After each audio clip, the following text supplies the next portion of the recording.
إن الحمد لله نحمده ونستعينه ونستغفره ونعوذ بالله من شرور أنفسنا ومن سيئات أعمالنا من يهده الله فلا مضل له ومن يضلله فلا هادي له وأشهد أن لا إله إلا الله وحده لا شريك له وأشهد أن محمدا عبده ورسوله يا أيها الذين آمنوا اتقوا الله حق تقاته ولا تموتن إلا وأنتم مسلمون يا أيها الناس اتقوا ربكم الذي خلقكم من نفس واحدة وخلق منها زوجها وبث منهما رجالا كثيرا ونساء واتقوا الله الذي تساءلون به والأرحام إن الله كان عليكم رقيبا يا أيها الذين آمنوا اتقوا الله وقولوا قولا سديدا يصلح لكم أعمالكم ويغفر لكم ذنوبكم ومن يطع الله ورسوله فقد فاز فوزا عظيما اللهم صل على محمد وعلى آل محمد كما صليت على إبراهيم وعلى آل إبراهيم إنك حميد مجيد اللهم بارك على محمد وعلى آل محمد كما باركت على إبراهيم وعلى آل إبراهيم إنك حميد مجيد سبحانك لا علم لنا إلا ما علمتنا إنك أنت العليم الحكيم رب اشرح لي صدري ويسر لي أمري واحلل عقدة من لساني يفقه قولي أعوذ بالله من الشيطان الرجيم من همزه ونفخه ونفثه بسم الله الرحمن الرحيم يا أيها الذين آمنوا ادخلوا في السلم كافة ولا تتبعوا خطوات الشيطان إنه لكم عدو مبين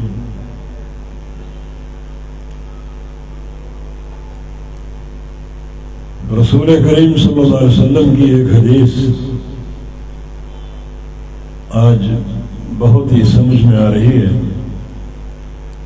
السفر قطعۃ من العذاب کہ سفر جو ہے وہ عذاب کا ایک ٹکڑا ہے یہ مسلسل ہمارا 10-12 دن سے سفر جاری ہے اور بڑی شدید ہم تھکاوٹ کا شکار ہیں دل چاہتا ہے کہ آپ کے ساتھ پروگرام کے اختتام تک بیٹھوں مگر طبیعت اس کی اجازت نہیں دے رہی اس لیے میں نے گزارش کی کہ مجھے اگر پہلے موقع دے دیں تو کچھ گزارشات پیش کر کے میں آگے روانہ ہو جاؤں یہ گزارش قبول کر لی گئی اللہ جزائے خیر عطا فرمائے اور اللہ تعالی ہمیں ہمیشہ صدق و اخلاص کے ساتھ کتاب و سنت کا دامن تھامے رکھنے کی توفیق عطا فرمائے جو آیت کریمہ ہم نے پڑھی ہے اس میں اللہ تعالیٰ کا خطاب اہل ایمان سے یا ایھا الذین آمنوا اور حکم یہ ہے کہ ادخلوا فی السلم کافہ اسلام میں پورے کے پورے داخل ہو جاؤ جس کے 2 معنی ہیں ایک یہ کہ تم اسلام کے دائرے میں مکمل داخل ہو جاؤ سر سے لے کر پاؤں تک جسم کے سارے اعضاء پر اسلام نافذ ہو اور جسم کا ہر عضو اسلام کے اندر ہو کوئی عضو اسلام سے باہر نہ ہو چہرہ ہے، پھر چہرے میں آنکھیں ہیں، کان ہیں، زبان ہے، ہاتھ پاؤں ہیں، پیٹ ہے، دل ہے، ان سارے اعضاء کے ساتھ اسلام میں داخل ہو جائے. کوئی عضو اسلام کے دائرے سے باہر نہ ہو. اور دوسرا معنی یہ ہے کہ اسلام کو پوری طرح قبول کر لو. جو باتیں اپنے مطلب کے مطابق ہوں وہ لے لی جائیں، اور جو باتیں مزاج کے خلاف ہوں وہ چھوڑ دی جائیں. یہ بہت بڑی غلطی ہوگی. پھر یہ تو فعل یہود ہے. افتؤمنون ببعض الکتاب وتکفرون ببعض. یہودی شریعت کی کچھ باتیں لے لیتے تھے اور کچھ باتیں چھوڑ دیتے تھے اپنے مزاج کے مطابق. قرآن نے ان کی تردید کی ہے. آج اگرچہ یہ فکر بہت سے لوگوں میں موجود ہے، مطلب کی مان لینا اور جو بات مطلب کے خلاف ہو اس کو چھوڑ دینا. نبی علیہ السلام کی حدیث ہے لَتَتَّبِعُنَّ سَنَنَ مَنْ كَانَ قَبْلَكُمْ حَذْوَ النَّعْلِ بِالنَّعْلِ، کہ تم لوگ سابقہ امتوں کی ہو بہو پیروی کرو گے.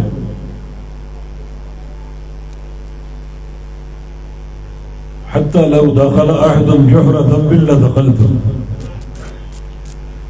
اگر کوئی یہودی یا عیسائی سانہ ایک جانور ہے اس کی بل میں داخل ہوا ہو تو اس امت میں بھی ایک شخص پیدا ہو کر رہے گا جو سانے کی بل میں داخل ہو. حتی لو نکح احد امہ علانیۃ لنکحت. حتیٰ کہ کسی یہودی اور عیسائی نے اگر اپنی ماں سے نکاح کر لیا تو اس امت میں بھی ایسا فرد پیدا ہوگا جو اپنی ماں سے نکاح کرے گا. یہ پیروی ہو بہو ہوگی. تو یہود کا ایک عادت کہ ان کا ایک طریقہ افتؤمنون ببعض الکتاب وتکفرون ببعض، کہ شریعت کی کچھ باتیں مان لیتے ہو، کچھ باتیں چھوڑ دیتے ہو، انکار کر دیتے ہو. تو اگر اس نقطے کو سامنے رکھیں تو اللہ تعالیٰ کے فرمان ادخلوا فی السلم کافہ کی اہمیت اور بڑھ جاتی ہے. دین کی ہر بات لو، ہر بات مانو، ہر بات قبول کرو اور اپنے آپ کو پوری طرح دین کے دائرے میں داخل کر لو. جسم کا کوئی حصہ دین سے باہر نہ ہو. آنکھوں پر، کانوں پر، زبان پر، ہاتھوں پاؤں پر دین نافذ ہو اور کوئی حصہ دین سے باہر نہ ہو. اگر مختصر الفاظ میں ہم دین کا خلاصہ جاننا چاہیں تو وہ تین چیزیں ہیں: عقیدہ، عمل اور اخلاق. ان تین عناصر کے ساتھ دین مکمل ہوتا ہے. علامہ ابن قیم رحمہ اللہ نے اس موقع پر بڑا تفصیلی کلام کیا اور ان تین نقطوں کو انہوں نے مثالوں سے سمجھایا. مثلا ایک مثال انہوں نے درخت کی دی. کھجور کا درخت ہے، اس کی جڑیں ہوتی ہیں، بلند تنا ہوتا ہے اور پھل ہوتا ہے. جڑیں بمنزلہ عقیدہ ہے. جڑوں کا مضبوط ہونا ضروری ہے، اس طرح عقیدے کی پختگی بھی ضروری ہے. اور تنا بھی بڑا بلند ہوتا ہے. معنی ایک مومن کا عمل بلندی کی طرف جاتا ہے اور خوب بلند ہوتا ہے. یہ تنے کی بلندی بمنزلہ عمل ہے. اور جو کھجور کا پھل ہے بمنزل اخلاق، اخلاق میں شیرینی اور میٹھا پن ہوتا ہے۔ ایک مثال اور دی انہوں نے ایک خوبصورت گھر سے۔ گھر میں بھی بنیادیں ہوتی ہیں، نیچے سریا اور سیمنٹ، اور خوب بنیادوں کو مضبوط کیا جاتا ہے، اور پھر جو اس گھر کی منزلیں، 1 منزل 2 منزل 3 منزلیں، تو یہ گھر کا بلند ہونا، یہ مختلف طبقے اور منزلیں ہونا بمنزل عمل ہے۔ اور گھر اگر آپ تیار کر دیں، چھت لگا دیں، دیواریں بن جائیں، تو وہ خوبصورت نہیں لگتا جب تک رنگ روغن نہ ہو، پلستر نہ ہو، سنگ مرمر کا استعمال نہ ہو۔ یہ چیزیں گھر کے حسن کا باعث ہیں، یہ چیزیں بمنزلہ اخلاق ہیں۔ تو اس طرح مثالوں کے ساتھ انہوں نے ادخلوا فی السلم کافہ کا معنی بیان کیا ہے۔ آج کی اس مجلس کے لیے میں نے ایک حدیث کا انتخاب کیا ہے، وہ حدیث ان تینوں امور کو جامع ہے، اس میں عقیدہ بھی ہے، عمل بھی ہے اور اخلاق بھی ہے۔ امام احمد بن حنبل رحمہ اللہ اپنی مسند میں وہ حدیث لائے ہیں، اور اس کے راوی سیدنا معاذ بن جبل رضی اللہ تعالی عنہ، اور یہ ایک سفر کا قصہ ہے۔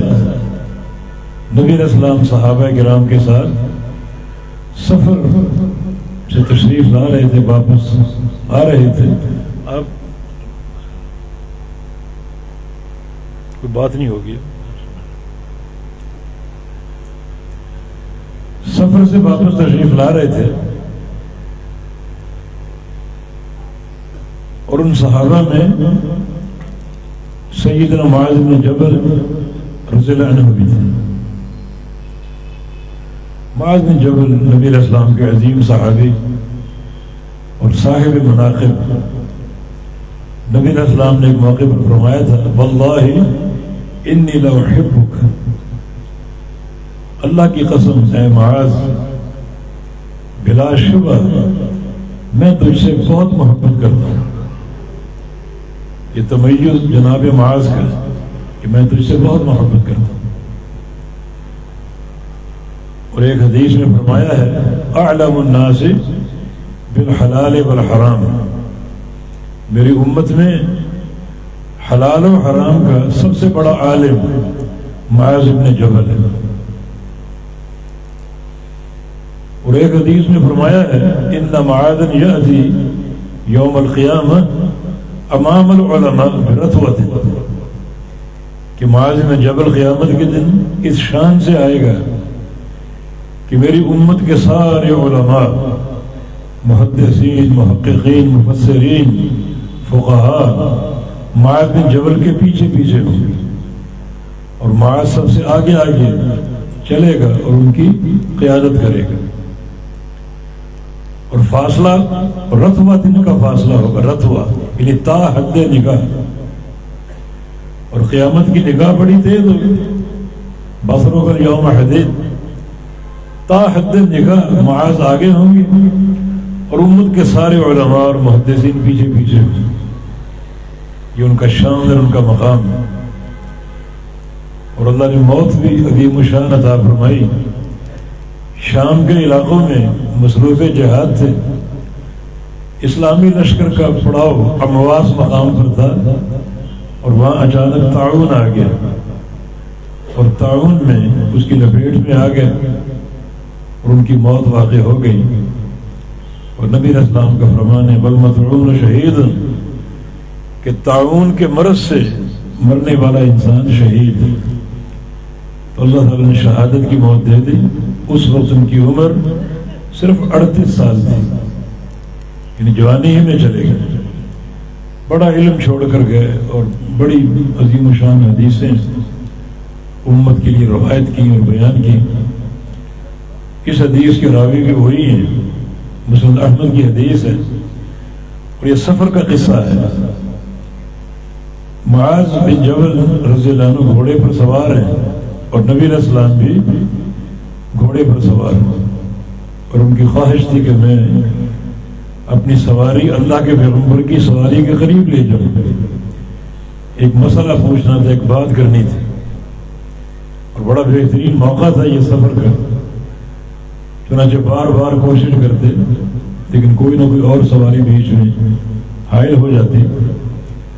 بالآخر موقع مل گیا، اور ان کا گھوڑا نبی علیہ السلام کے گھوڑے کے ساتھ مل گیا، اور اس طرح سفر شروع تھا، جاری تھا۔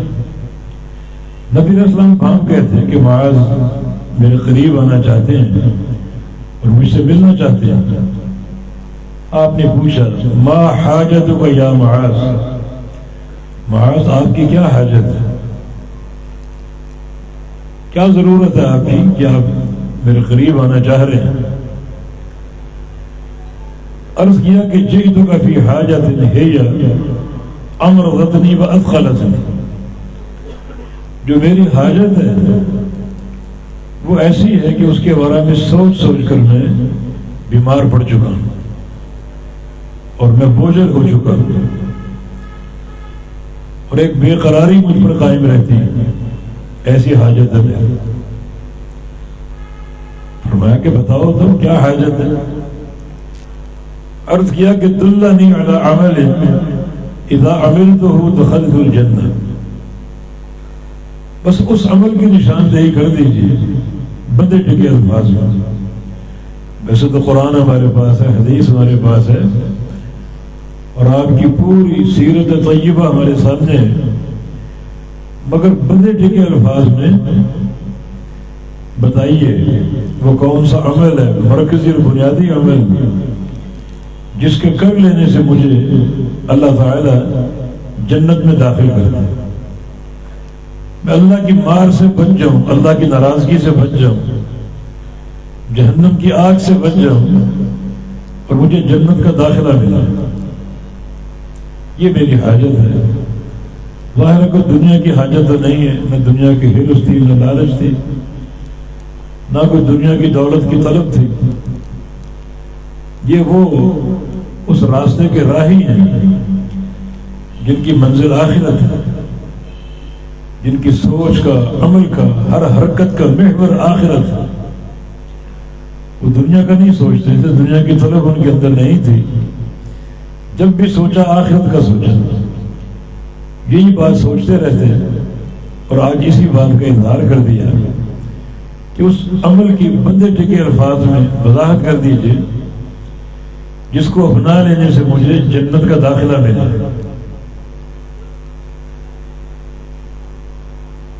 نبی علیہ السلام نے کچھ صحابہ جو ساتھ تھے اس بات کو سن رہے تھے، فرمایا کہ دیکھو معاذ کو، ایک ہی جملے میں کتنی آسانی سے جنت کا داخلہ چاہ رہے ہیں، ایک ہی جملے میں جنت خریدنا چاہ رہے ہیں، اللہ کی اتنی مہنگی دولت۔ لموضع صوت فی الجنت خیر من الدنیا وما فیہا، جنت کی ایک فٹ کی جگہ پوری دنیا سے قیمتی، پوری دنیا سے، دنیا کے خزانے ایک طرف ہوں، دولتیں ایک طرف ہوں، یا دوسرے الفاظ میں یوں سمجھے کہ پوری دنیا آپ کو مل جائے اور آپ اس کو بیچ دیں تو کتنا خزانہ آپ کو ملے گا۔ یہ خزانہ اللہ کو پیش کریں، یہ سارا خزانہ لے لیں اور جنت کی ایک فٹ کی جگہ مجھے دے دیں، میں خریدنا چاہتا ہوں۔ یہ سارا خزانہ مل کر ایک بالشت جگہ کی قیمت نہیں بن سکتی۔ دیکھو معاذ کو ایک ہی جملے میں جنت کا داخلہ چاہتے ہیں، جنت کا پروگرام چاہتے ہیں۔ فرمایا کہ یہ مشکل ہے، لیکن وَإِنَّهُ لَيَسِيرٌ عَلَىٰ مَن يَسَّرَهُ اللَّهُ عَلَيْهِ، آسان بھی بہت ہے، اگر اللہ آسان کر دے تو آسان بھی بہت ہے۔ بالکل یہی سوال ایک اور صحابی نے کیا تھا، مسند احمد میں اس کی حدیث ہے، اور آپ دیکھیں کتنا آسان ہے۔ نبی علیہ السلام کھڑے تھے مدینہ منورہ میں، دور سے ایک سوار آتا دکھائی دیا، گھوڑے پر سوار تھا، اونٹ پر سوار تھا، کیونکہ حدیث کے الفاظ ہیں یوضع ناقتہ، یوز ایغاع، اونٹنی کی آخری رفتار ہوتی ہے، تیز رفتار، اپنی اونٹنی کو دوڑا رہا تھا بڑی تیزی کے ساتھ۔ نبی علیہ السلام سمجھ گئے اتنا تیزی سے آنے والا انسان، اس کا مقصد کوئی چھوٹا نہیں ہوگا، بڑا اعلیٰ اور عرفہ مقصد ہوگا۔ اور صحابہ سے آپ نے فرمایا کأنہ یریدکم، لگتا ہے یہ جو سوال آ رہا ہے کہ آپ کے پاس آ رہا ہے، اس کی طلب دنیا نہیں، اس کی طلب آخرت ہے۔ اس کی تیز رفتاری سے آپ نے اندازہ کیا کہ بڑا عرفہ اور اعلیٰ مقصد ہے اس کا، اور واقعی وہ قریب آ گیا، آ کے سلام کہا، اور نبی رسول نے پوچھا من این اقبلت، اے مسافر آپ کہاں سے آ رہے ہیں؟ عرض کیا کہ اقبلت من اہلی و مالی و عشیرتی، میں اپنا گھر بار، اپنا مال و مویشی اور اپنا کنبہ اور قوم قبیلہ سب کو چھوڑ کے آ رہا ہوں، سب کو چھوڑ کے۔ کیوں چھوڑ کر آ رہے ہو؟ کہاں جانا چاہ رہے ہو؟ کہا کہ ارید محمد صلی اللہ علیہ وسلم، اس شخصیت سے ملنا چاہتا ہوں جس کا نام محمد ہے صلی اللہ علیہ وسلم۔ فرمایا کہ انا محمد، میں ہوں محمد صلی اللہ علیہ وسلم۔ بڑا خوش ہوا، اس کا چہرہ تمتما اٹھا خوشی سے، مسرت بھرے جذبات نظر آ رہے تھے۔ اب وہ عرض کرتا ہے کہ یا رسول اللہ صلی اللہ علیہ وسلم، میں اتنا سفر طے کر کے آیا ہوں، آپ سے ایک سوال کر لیں۔ وہی سوال معاذ بن جبل والا ہے کہ اخبرنی بعمل اذا عملته دخلت الجنہ، وہ کون سا عمل ہے جس کے کر لینے سے مجھے جنت کا داخلہ ملا؟ بالکل وہی سوال جو سیدنا معاذ نے کیا تھا۔ اب نبی علیہ السلام نے اس کے سوال کا جواب دیا اور فرمایا کہ وہ 5 چیز، ارکان 5، شہادت لا الہ الا اللہ وان محمد رسول اللہ، ایک گواہی لا الہ الا اللہ کی، دوسرا یہ گواہی کہ محمد صلی اللہ علیہ وسلم اللہ کے رسول ہے، اور وَإِقَامُ الصَّلَاةِ، نماز قائم کرنا، وَإِيتَاءُ الزَّكَاةِ، اور زکوٰۃ دینا، وَصَوْمُ رمضان، رمضان کے روزے رکھنا، وحج البیت، اور بیت اللہ کا حج کرنا۔ یہ ارکان 5، یہ 5 عمل ہیں۔ اگر ان کو تم کر لو پوری ذمہ داری کے ساتھ، دیانتداری کے ساتھ اور سچے فہم کے ساتھ، یہ راستہ تمہیں جنت میں پہنچا دے گا۔ اس نے ساری باتیں سن لی اور سمجھ لی، اور اس کی خواہش تھی کہ جلدی اپنے قوم کو جا کر ملوں اور قوم کو بتاؤں کہ اے میری قوم، اللہ کے سچے رسول سے مل کر آتا ہوں اور جنت کا پروگرام لے کر آ رہا ہوں۔ وہ چاہتا تو وقت گزارتا نبی علیہ السلام کی صحبت میں، لیکن دعوت اور قوم کو سمجھانا، اس کو اس نے ترجیح دی۔ واپس پلٹنے لگا تو اس کی اونٹنی کا پاؤں ایک بل میں داخل ہوا اور اس کا توازن بگڑ گیا، گردن کے بل نیچے گرا اور وہیں شہید ہو گیا۔ نبی علیہ السلام نے فرمایا کہ علیہ بالرجل، اس بندے کو اٹھا کر میرے پاس لاؤ۔ کچھ صحابہ گئے، اٹھا کر لائے، بڑا آپ نے فرط محبت کے ساتھ اپنا چہرہ اس کے قریب کی، اس کو بوسہ دینا چاہا۔ اس نووارد کو، جس کا سفر بڑا عظیم تھا، مقصد بڑا عرفہ اور اعلیٰ تھا، اور تگود اور محنت بھی موجود تھی، جب چہرہ قریب کیا تو فوراً پیچھے ہٹ گیا اور صحابہ سے پوچھا کیا تم جانتے ہو میں نے چہرہ کیوں ہٹا لیا، پیچھے کیوں کر لیا؟ رأیت ملکین، میں نے 2 فرشتوں کو دیکھا، یدوسان فی من ثمار الجنت، جو اس کے منہ میں جنت کے پھل ڈال رہے تھے۔ فعرفت انہ کان جائعا، جس سے مجھے اندازہ ہوا کہ یہ بھوکا تھا، پیاسا تھا۔ گھر سے نکلا، اس کو کھانے کی ہوش نہیں تھی، پینے کی ہوش نہیں تھی، ایک ہی دھن سوار تھی کہ جلدی مدینہ آئے اور اللہ کے سچے رسول سے مل لوں اور جنت کا راستہ معلوم کر لوں اور سیکھ لوں.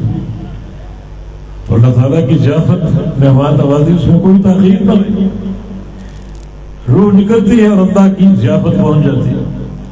ملائکہ جنت کے میوے لے کر پہنچ گئے, جنت کے پھل اس کے منہ میں ڈال رہے, اس کو اللہ نے بھوکا پیاسا نہیں رہنے دیا. یہ ہے وَإِنَّهُ لَيَسِيرٌ عَلَىٰ مَن يَسَّرَهُ اللَّهُ عَلَيْهِ. اللہ اگر آسان کر دے تو آسان بھی بہت. اس نے بھی راستہ معلوم کیا, سیکھا. ابھی کوئی نماز نہیں پڑھی ہوگی, روزے نہیں رکھے ہوں گے, راستہ سیکھ لیا, راستہ معلوم کر لیا, اس دین کو قبول کر لیا. سفر اس کا مبارک تھا اور نتیجہ انتہائی عرفہ اور اعلیٰ اللہ تعالیٰ نے چن لیا اور قبول کر لیا. جنت کے میوے بھیج دیے. تو اللہ چاہے تو بہت ہی آسان, اپنی طلب نیک رکھو, اس راہ پر چلتے رہو, اس راستے کو چھوڑنا نہیں. شیخ البانی رحمہ اللہ کا ایک مشہور قول ہے کہ منزل تک پہنچنا یہ ضروری نہیں ہوتا, ضروری یہ ہے کہ اس راستے کو نہیں چھوڑنا. اس راستے پر چلتے چلتے موت آ جائے, وہ اللہ کی راہ میں ہے وہ موت, اور وہ انسان کامیاب اور کامران ہے. یہ ضروری نہیں کہ آپ منزل پر پہنچیں پھر ہی کامیاب ہیں. کامیابی یہ ہے اس راستے پر ڈٹے رہیں, اس راستے کو چھوڑنا نہیں, دائیں بائیں گھومنا نہیں, اسی پر قائم رہنا اور چلتے رہنا. اگر وہ راستہ چھوڑ دیے تو آپ پھسل گئے, پھر حق سے دور ہوتے جائیں گے. اس راہ پر قائم رہیں گے کہ یہ نجات اور کامیابی کا راستہ. تو یہ بات سیدنا معاذ نے پوچھی کہ دلنی علی عمل اذا عملتہ دخلت الجنہ. اس عمل کی نشاندہی کر دیجیے جس عمل کے کر لینے سے, اپنا لینے سے میں جنت میں داخل ہو جاؤں. اب رسول اللہ صلی اللہ علیہ وسلم سے عمل بتاتے ہیں, وہی عمل ان تشهد ان لا الہ الا اللہ وان محمد رسول اللہ وتقیم الصلاۃ وتؤتی الزکاۃ وتصوم رمضان وتحج البیت ان استطعت الیہ سبیلا. پہلا عمل دو گواہیاں دینی ہوں گی, دو شہادتیں, ایک لا الہ الا اللہ کی اور ایک محمد رسول اللہ کی. یہ دو گواہیاں دینی ہوں گی. اور گواہی کیا ہوتا ہے؟ گواہی مجرد زبان کے اقرار کا نام نہیں ہے. گواہی میں تین چیزیں ہوتی ہیں, ایک زبان کا اقرار, اور دوسرا وہی دل کا اعتراف, جو بات آپ کی زبان پر ہے وہی چیز آپ کے دل میں, اور تیسرا یہ اس کے مطابق آپ کا عمل, اس کے مطابق آپ کا عمل. یہ تین چیزیں اکٹھی ہوں گی تو گواہی مکمل ہوگی. یہاں گواہی مطلوب ہے, اور گواہی میں یہ تین چیزیں کب جمع ہوں گی؟ جب اس گواہی کا علم ہو. وہ گواہی معتبر جو علم کے ساتھ ہے. اللہ تعالیٰ کا فرمان الا من شہد بالحق وهم يعلمون. یہ حق کا ایک معنی عبداللہ بن عباس نے لا الہ الا اللہ کیا.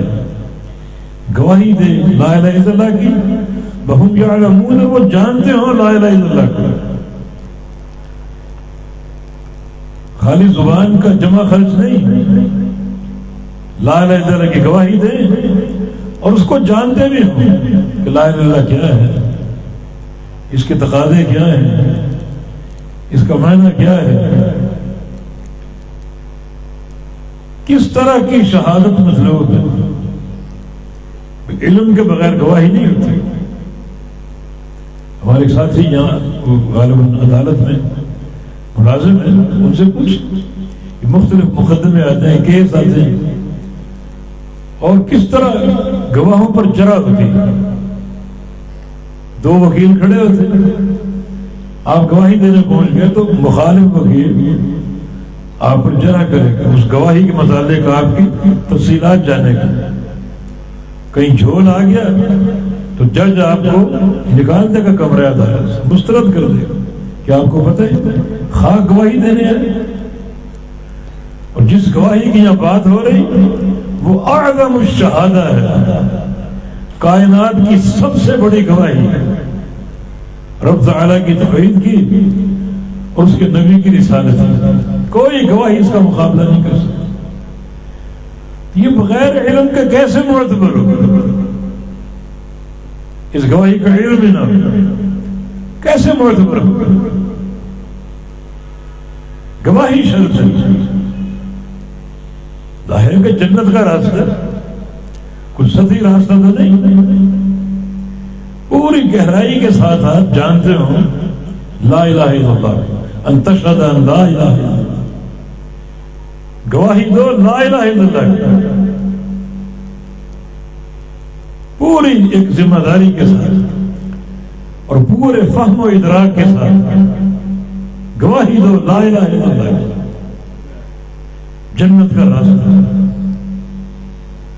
راستہ مشکل ہے، آسان بھی. حفت الجنت بالمکارہ حفت النار بالشہوات، جنت کو ڈھانپا گیا ہے تکلیفوں کے ساتھ، سختیوں کے ساتھ.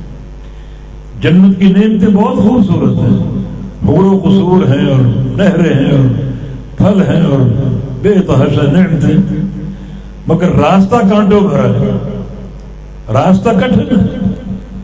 حفت الجنت بالمکارہ حفت النار بالشہوات، جہنم آگ سے بھری ہوئی ہے، عذاب علیم سے بھری ہوئی ہے، مگر راستہ اس کو خوبصورت ہے. اس راستے میں شہوات ہیں، خواہشات ہیں، بڑا خوبصورت راستہ، بڑا آسان لگتا ہے.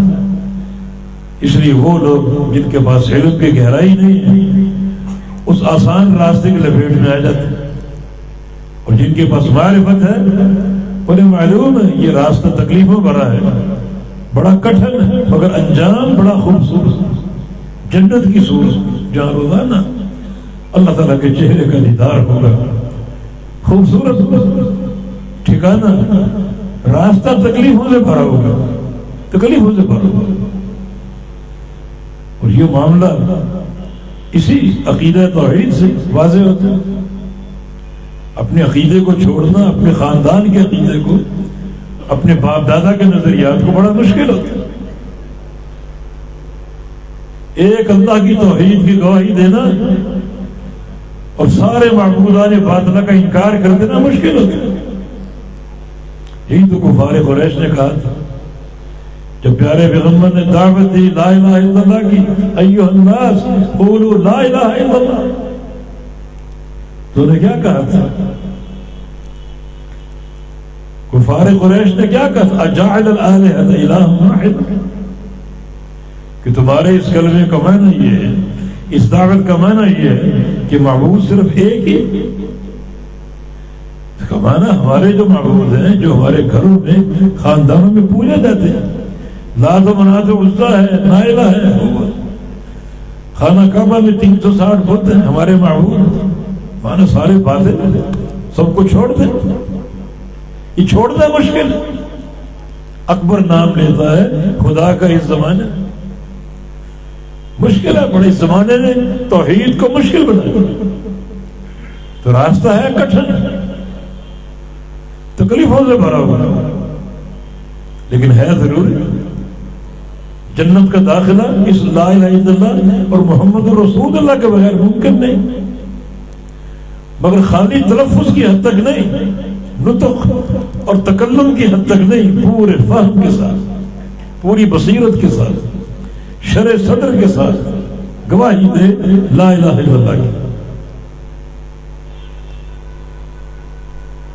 جنت کا داخلہ اس عقیدے پر ارتکاز کرتا ہے.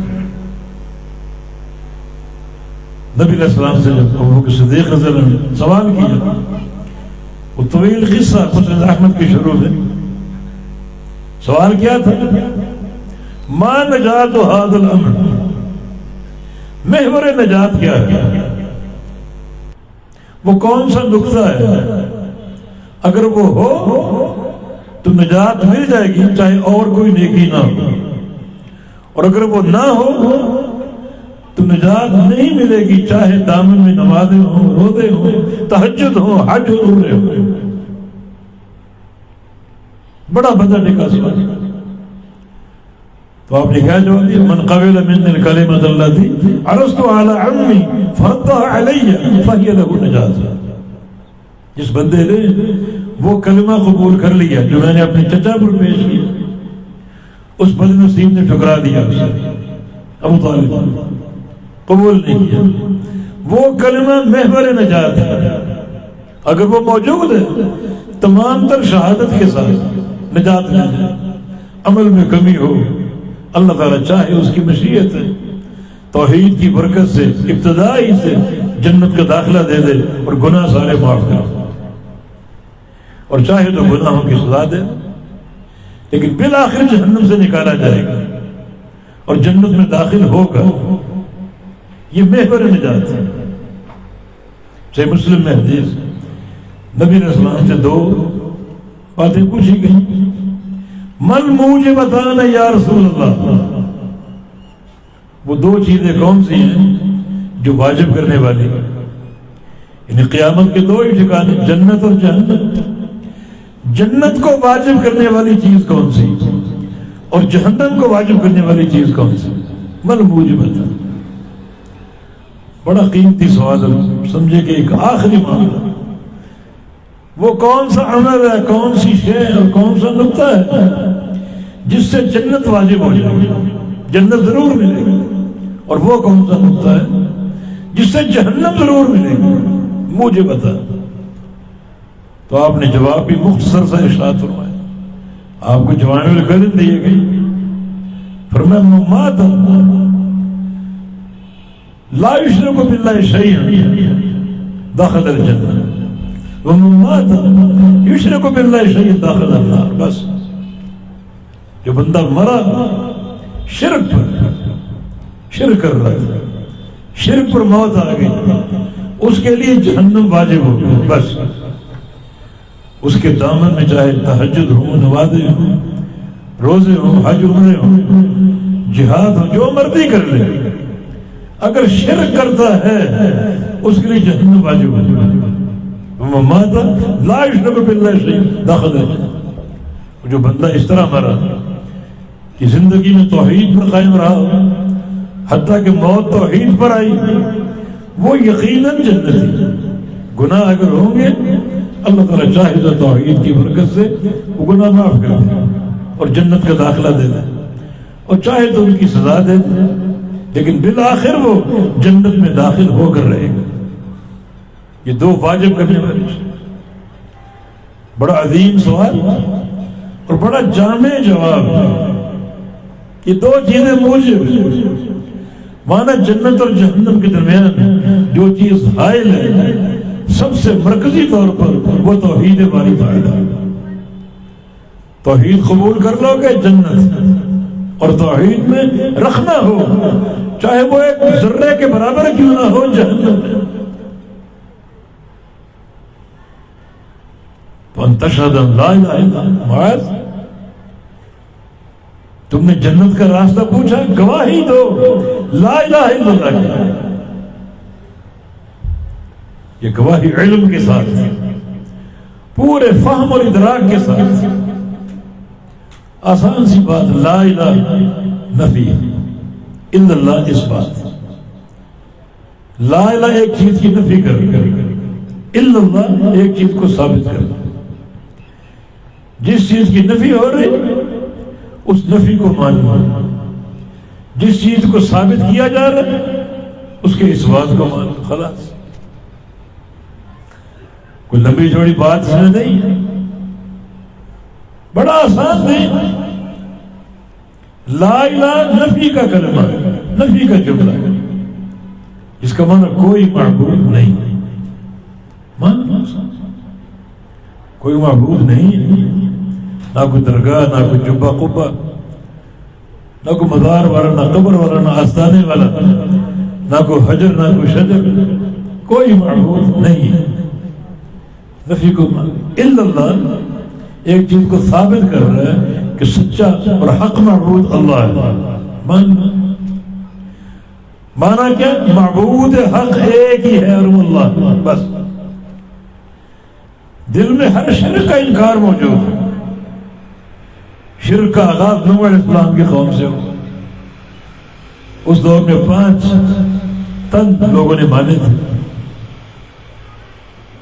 پھر ہر نبی کے دور میں شرک کی مختلف صورتیں ہوتی رہی حتیٰ کہ محمد رسول اللہ صلی اللہ علیہ وسلم کا دور آ گیا اور آپ نے پہلی پنجہ آزمائی شرک کے ساتھ.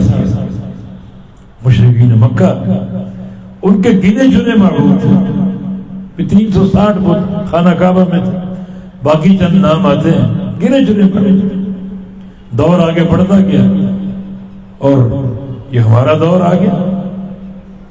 ہم نے معبودوں کے تعین میں مشرکین مکہ کو بھی مات دے دی. تمہارے سینکڑوں معبود تھے, ہمارے لاکھوں معبود. تم کلمہ کو نہیں, ہم کلمہ کو. مانا لا الہ الا اللہ پڑھتے ہو, مانا معلوم نہیں, فہم نہیں, ادراک نہیں.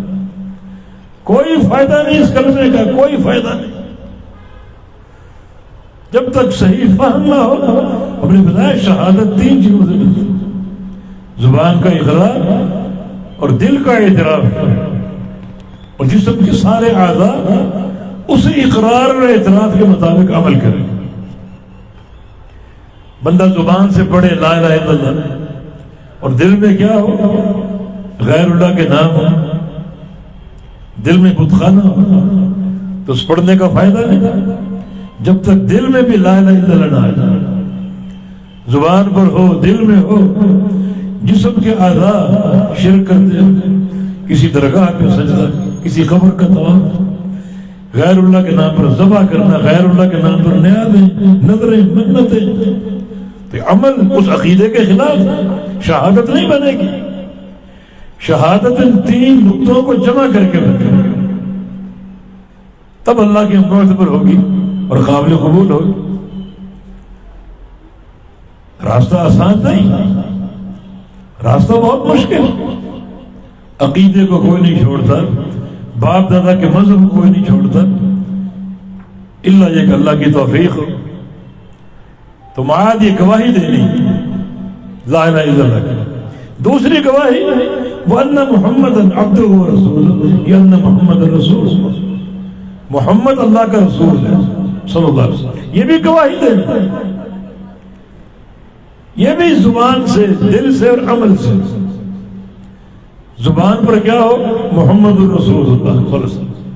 دل میں کیا ہو؟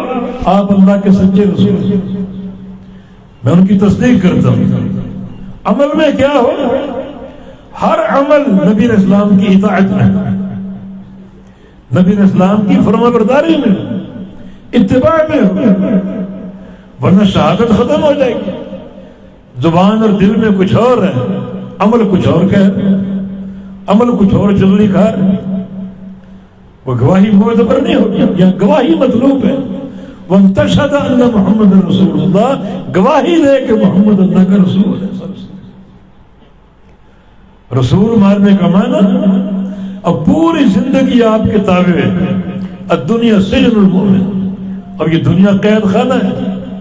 ایک ہی شخصیت کا حکم چلے گا اور وہ محمد رسول اللہ صلی اللہ علیہ وسلم, وہ اللہ کے رسول ہے.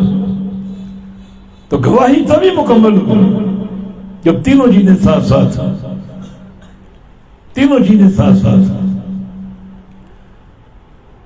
ہر عمل میں آپ کی اطاعت ہے.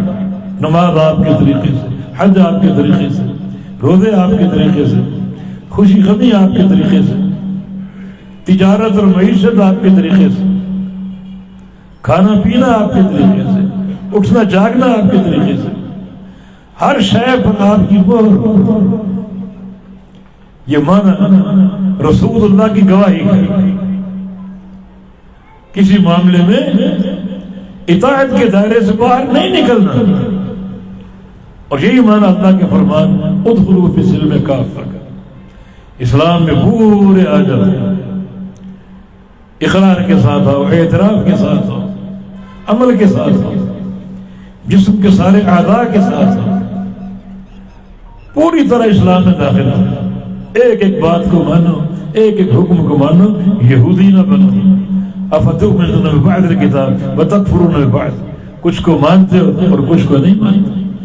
جو بات مزاج کے مطابق ہے اس کو لے لیا، جو مزاج کے خلاف ہے اس کو چھوڑ دیا، اور اگر آپ ناراض نہ ہو تو جو بات فقہ کے مطابق ہے اسے مان لیا، اور جو حدیث فقہ کے خلاف اس کو چھوڑ دیا۔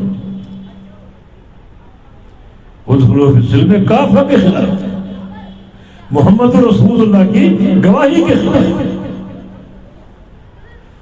پھر راستہ آسان نہیں ہے۔ کون چھوڑے گا اپنے مذہب؟ کون چھوڑے گا اپنے خاندان کو، برادری کو؟ اللہ توفیق دے تو انسان چھوڑ نہیں سکے، اللہ راستہ آسان بھی کر سکے۔ فَسَنُيَسِّرُهُ لِلْيُسْرَىٰ، دین پہلے ہی آسان ہے، ہم اس کو اور آسان کرتے ہیں۔ پہلے ہی آسان ہے، ہم اور آسانی پیدا کرتے ہیں۔ یہ اللہ کی توفیق، یہ پہلا مرکزی نقطہ ہے۔ اور اس کے بعد وَتُقِيمُ الصَّلَاةَ، نماز کو سیدھا کر دو۔ اقام یقیم اقامہ، لکڑی کو سیدھا کر دو۔ اس کا استعمال ہوتا ہے، یعنی انسان تیر بناتا ہے، تیر کی لکڑی اگر ٹیڑھی ہو تو وہ نشانے پر نہیں لگتا، وہ تیر درست اور کامیاب ہے جس کی لکڑی بالکل سیدھی ہے۔ خریدار جاتا ہے تیر خریدنے، یہ تیر بنانے، لکڑی کو چیک کرتا ہے، اگر وہ سیدھی ہو تو کہتے ہیں اقام العود، لکڑی سیدھی کر دی، یہ صحیح تیر ہے۔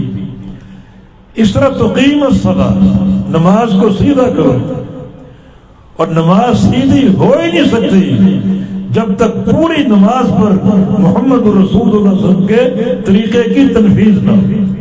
صلوا کما رأیتمونی فاذکروا اللہ کما علمکم ما لم تکونوا تعلمون، اس کے بغیر نماز سیدھی نہیں ہو سکتی۔ میں سمجھتا ہوں یہ جو اللہ کے نبی جنت کا راستہ بتا رہے ہیں، یہ پوری ایک تعلیم ہے انشاءاللہ مسلک اہل حدیث کا۔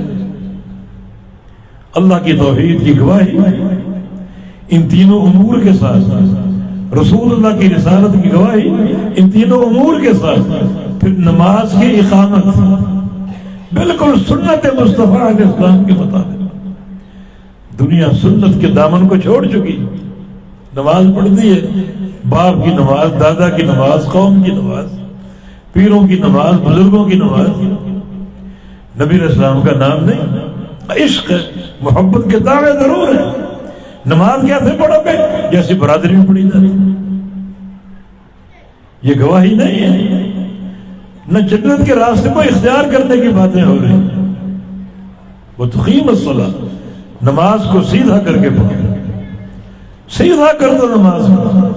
اور نماز کا سیدھا ہونا آپ کے مصنوعی اور ذاتی طریقوں سے نہیں ہے، بلکہ نماز کا سیدھا ہونا اللہ کے پیارے پیغمبر کی تعلیمات سے۔ اللہ کے پیارے پیغمبر نے کیسے پڑھی؟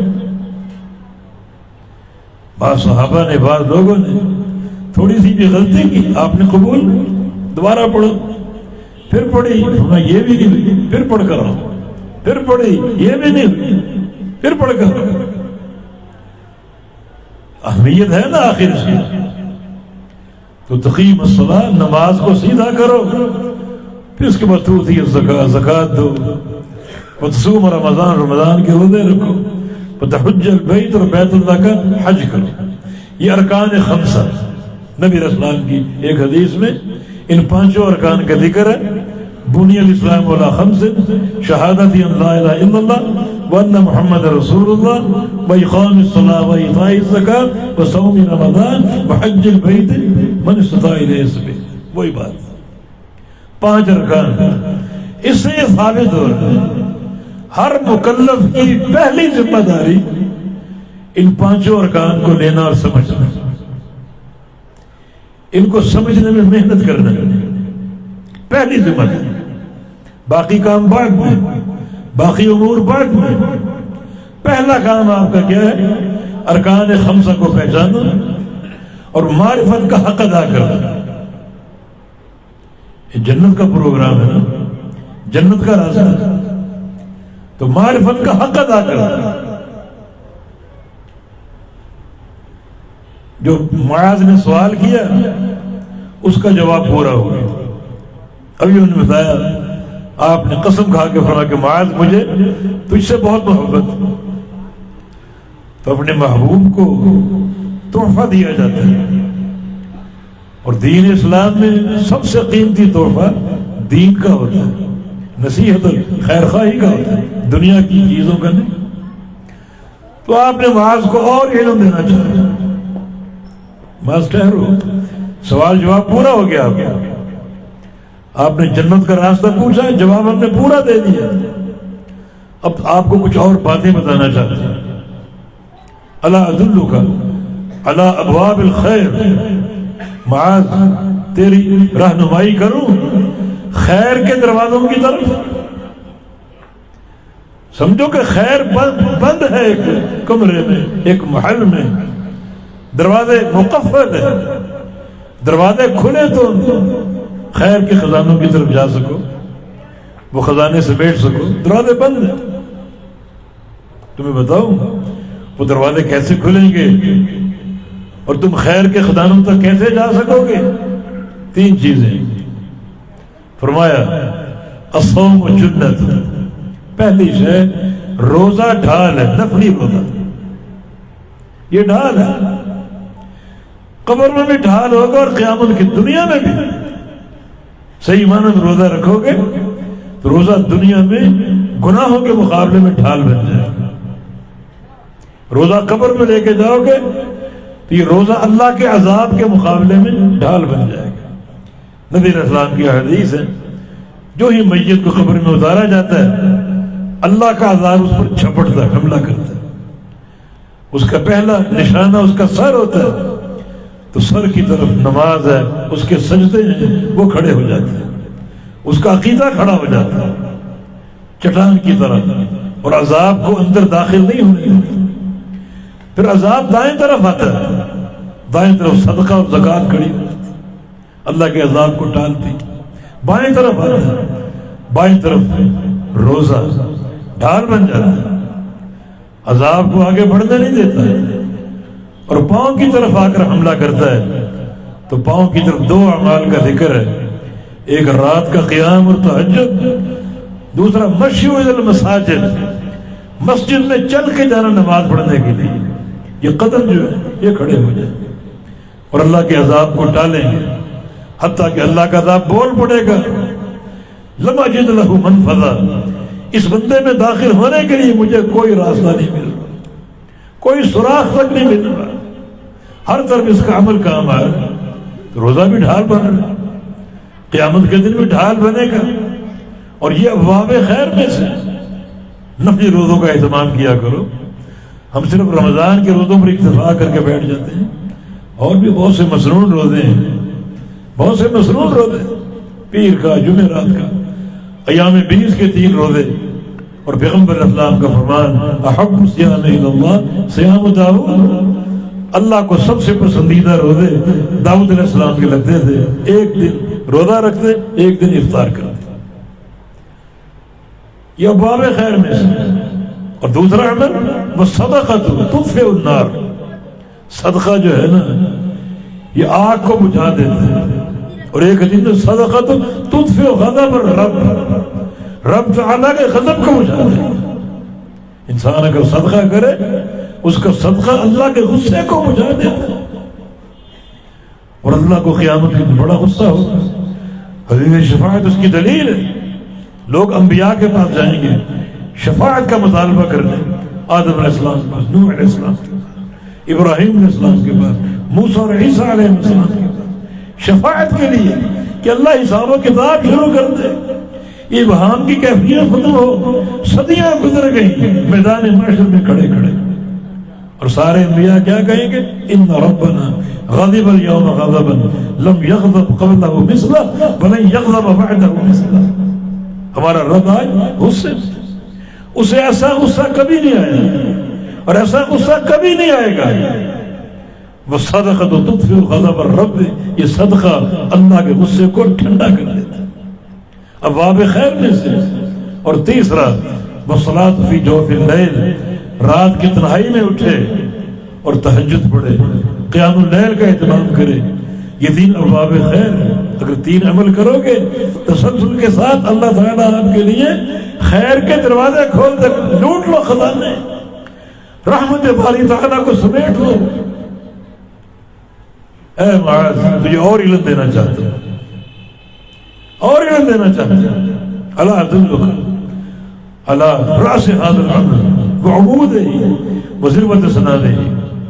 تو یہ بتاؤ اس دین کی جو ہے وہ اس دین کا سر کیا ہے؟ سر کیا ہے؟ پھر توحید کی بات آ رہی۔ اس دین کا سر کیا ہے؟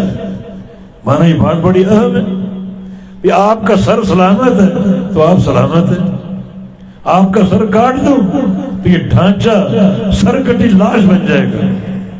دین کا بھی سر ہے، اگر وہ سر قائم ہے دین زندہ اور تابندہ ہے، اور اگر اس سر کو کاٹ دو گے تو سارا دین، نمازیں، روزے سر کٹی لاش بن جائیں گے، کوئی ان کی قیمت نہیں۔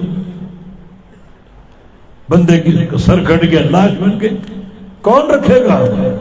سب کہیں گے جاؤ اس کو قبر میں دبا کر دفن کر گیا۔ کبھی کسی نے لاش کو رکھا ہے؟ دین بھی قابل قبول ہے اگر سر سلامت نہیں۔ جانتے ہو اس دین کا سر کیا ہے؟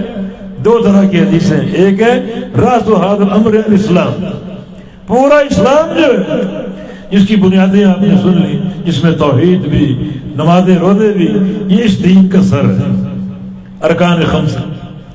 اور ایک حدیث میں راس هذا الامر شہادت ان لا الہ الا اللہ، اس دین کا سر جو ہے اللہ کی توحید کی گواہی۔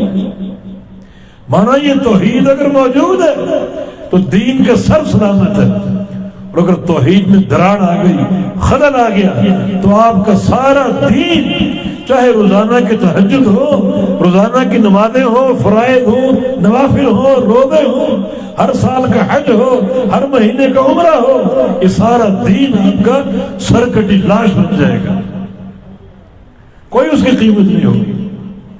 یہ اس دین کا سر، اللہ کی توحید کی گواہی دینا۔ پھر وہی گواہی کی بات آ گئی، اور گواہی کی تکمیل ان 3 امور کے ساتھ، دل کا اقرار اور صحیح، زبان کا اقرار اور دل کا اعتراف، اور سارے اعضاء اسی اعتراف اور اقرار کی ترجمانی کریں، کوئی ایک ذرے کے برابر میں شرک نہ ہو اس کے عمل میں۔ باقی رہ گیا عمود۔ اس دین کا عمود کیا ہے؟ عمود کا معنی وہ ستون جو خیمے کے وسط میں ہوتے ہیں، یہ سامنے دیکھ لیں، اس پر خیمہ قائم ہے، یہ ستون ہٹ جائے خیمہ گر جائے گا۔ وہ عمود الصلاۃ، نماز اس دین کا ستون۔ ایک اور حدیث میں الصلاۃ عماد الدین، نماز دین کا ستون ہے، نماز ضائع کر دے ستون ڈہ جائے گا، عمارت ڈہ جائے گی۔ یہ اس دین کا ستون، مرکزی ستون۔ اور تیسری بات ذروۃ صنامہ، تمہیں بتاؤ اس دین کی سب سے اونچی چوٹی کیا ہے؟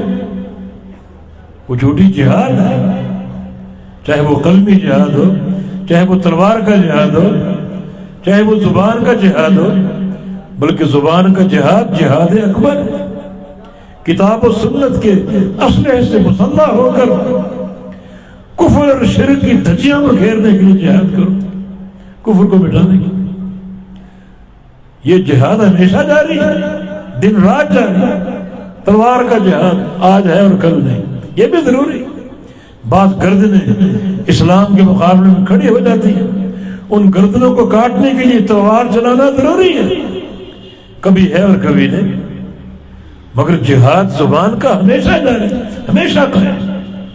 اور نبی علیہ السلام کی ایک حدیث بھی ہے، اسلام رجل واحد خیر لی من قتل الف کافر، میری دعوت میری زبان سے ایک بندہ مسلمان ہو جائے مجھے یہ زیادہ پسند ہے اس چیز سے کہ جہاد کے میدان میں میری تلوار سے 1000 کفار کا قتل ہو۔ 1000 کافر میری تلوار سے مارے جائیں، اس سے بہتر میرے نزدیک یہ ہے کہ میری زبان سے ایک بندہ مسلمان ہو۔ فرق یہ ہے نا، تلوار اگر استعمال کرو گے تو کافروں کی موت ہوگی، زبان سے جہاد کرو گے تو کفر کی موت ہوگی، کفر کی موت ہوگی۔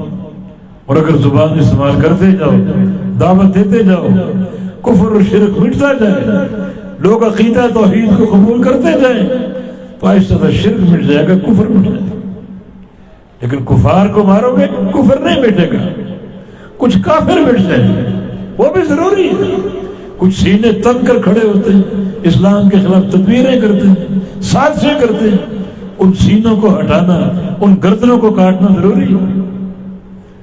تو بھارت فرمایا کہ اسلام کی چوٹی، پہاڑ کی چوٹی پر کتنے لوگ چڑھتے ہیں، آپ میں سے کون کون چڑھا؟ مشکل معاملہ ہے۔ یہ دین اسلام کی چوٹی، معاذ تمہیں ایک اور بات ہے، اور وہ کیا ہے؟ اللہ ادلک علی ملاک ذالک کلہ۔ اب تک جو کچھ بتایا، اس سب کا کنٹرول کس کے پاس؟ اس سب کا کنٹرولر کون؟ کیا بتایا؟ توحید بتائی، رسالت بتائی، نمازیں، روزے، حج، زکاتیں، نفلی صدقات، نفلی روزے، تہجد کی نماز، یہ سب تمہیں بتائی۔ اس سب کا کنٹرول کس کے پاس؟ مانا یہ سوال سب سے اہم، اس سب کا کنٹرول کس کے پاس؟ کہ اگر یہ چیزیں کنٹرول میں آ گئی تو قابل قبول، کنٹرول میں نہ آئی تو قابل قبول نہیں۔ وہ کیا ہے؟ آپ نے زبان باہر نکالی، وہ ہے کہ کف علیک ھذا، اسے روک کر بند کر کے رکھو، یہ کنٹرول۔ زبان کا غلط استعمال تمہارے سارے دین کو ضائع کر سکتے، اس کو بند کر کے رکھو، روک کے رکھو، کنٹرول کر کے رکھو۔ نبی علیہ السلام کے حدیث سے اس بات کی پوری تائید ہوتی ہے، لا يستقیم ایمان عبد حتی یستقیم قلبہ، لا یستقیم قلبہ حتی یستقیم لسانہ۔ کسی بندے کا ایمان اس وقت تک سیدھا ہو ہی نہیں سکتا جب تک اس کا دل سیدھا نہ ہو، اور دل سیدھا ہو ہی نہیں سکتا جب تک اس کی زبان سیدھی نہ ہو۔ کوئی زبان کے بعد کنٹرول، دل کے پاس بھی سارے امور ایمان کی استقامت دل کی استقامت۔ الا ان فی الجسد مضغۃ اذا صلحت صلح الجسد كله وان فسدت فسد الجسد كله الا وهي القلب۔ ٹکڑا انسان کا دل ہے، اور دل سیدھا ہو ہی نہیں سکتا جب تک اس کی زبان سیدھی نہ ہو۔ لا يستقیم قلبه حتى يستقیم لسانه۔ اس کو روک کے رکھو، بند کر کے رکھو۔ نبی علیہ السلام کا فرمان ہے اذا اصبح ابن آدم جب صبح کرتا ہے فإن أعضاءه كله تكفر اللسان، تو اس کے سارے اعضاء زبان کے سامنے یوں ہاتھ باندھ کے کھڑے ہو جاتے ہیں، آنکھیں اور کان اور زبان اور ہر چیز زبان کے سامنے ہاتھ باندھ کے کھڑے ہو جاتے ہیں، اور کیا کہتے ہیں؟ اتق اللہ فینا ان استقمت استقمنا ان اعوججت اعوججنا۔ ہمارے بارے میں اللہ سے ڈر جاؤ، اگر تو سیدھی رہی ہمیں راحت ملے گی، اور اگر تو کجی اور ٹیڑھ پن کا شکار ہو گئی تو تیری کجی کی بنا پر ہم سب کو جہنم میں جلنا پڑے گا۔ تو ہے کہ سارا کنٹرول زبان کے پاس۔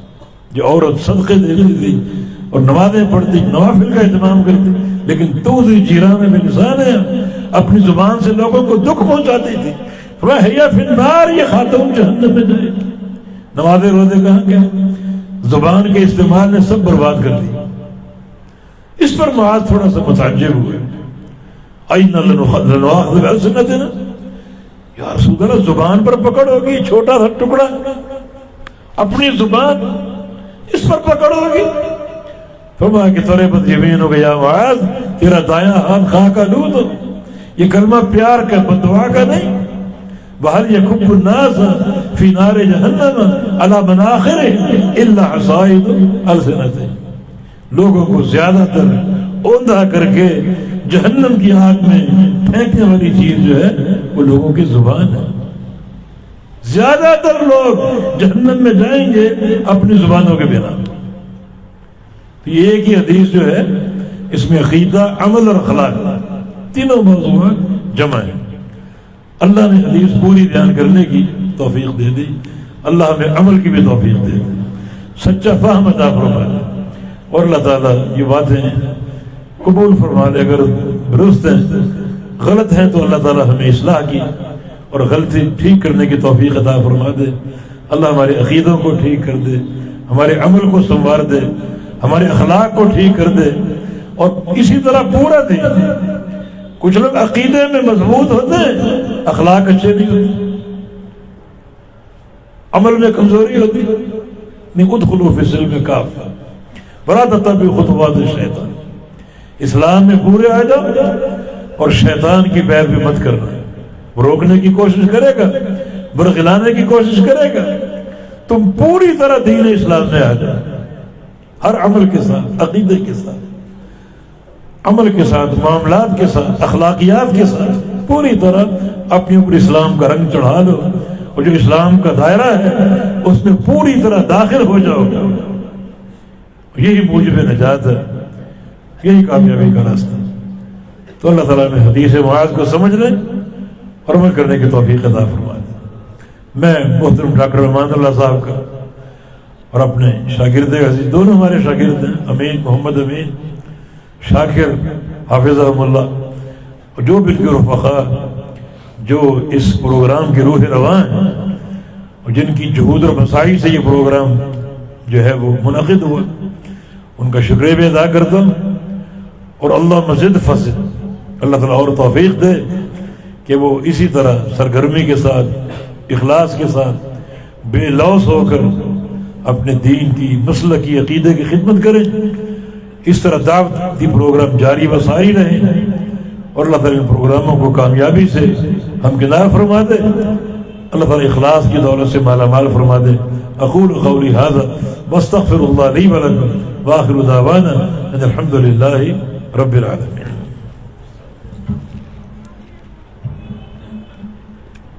یہ تھے ہمارے استاد محترم، مربی، استاد الاساتذہ فضیلت الشیخ العلامہ عبداللہ ناصر الرحمانی حفظہ اللہ تعالی، امیر جمعیت الحدیث سندھ، جو ہم سے مخاطب تھے.